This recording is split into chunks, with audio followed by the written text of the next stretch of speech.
Faleminderit. Atëherë, për te analizës politikës monetare, në mbledhjen e sotme, Këshilli Mbikëqyrës i Bankës së Shqipërisë mori dhe disa masa lidhur me kreditimin në tregun e pasurive të patundshme, kryesisht për individët.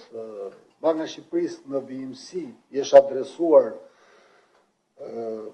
kreditimit, situatës së rrisjeve dhe analizës së tregut, veçanërisht në tregun e pasurive të patundshme, dhe në këtë kontekst, masat që Këshilli Mbikëqyrës i Bankës së Shqipërisë mori në mbledhjen e sotme kishin të bënin kryesisht me vendosjen e një tavani lidhur me huan, me kredin, në raport me vlerën e banesës, pronës, pra të kolateralit, dhe gjithashtu dhe një tavan lidhur me raportin midis këstit të kredis dhe të ardhurave të kredimarrësit.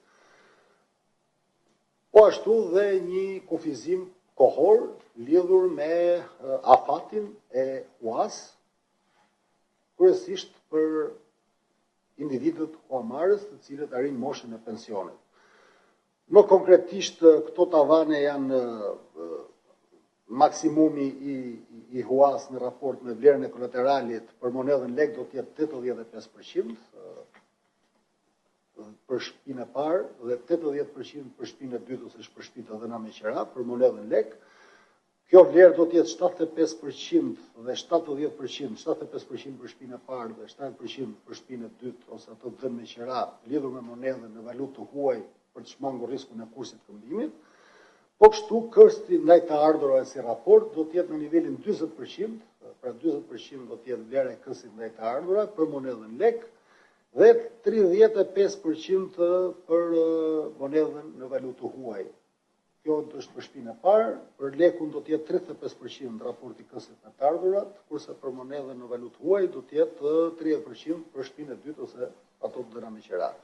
Këto janë disa tavane, duhet kuptojmë, janë disa masa për të standardizuar, masa makropotenciale, që merr Banka e Shqipërisë për bankat e nivelit 2 në aktivitetin kreditdhënës, për të kryer një standardizim në të gjithë filozofinë e kreditdhënies në këtë segment për individët, por duhet kemi parasysh që vetë bankat në aktivitetin e tyre kreditdhënës, limitet e tyre pra tavanet i kanë edhe më të ulta se këto norma.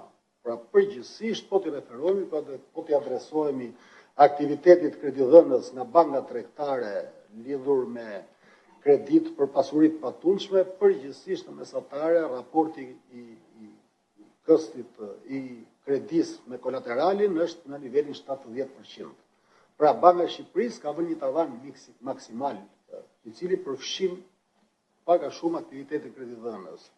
Nuk do të ketë pengesë në aktivitetin e kreditdhënës me komasa, por do të ketë standardizim, gjithsesi Banka e Shqipërisë, si institucion rregullator, ka për detyrë të adresohet tregjeve dhe në këtë kontekst ne kemi vënë disa masa të standardizuara. Faleminderit. Pyetje tjetër.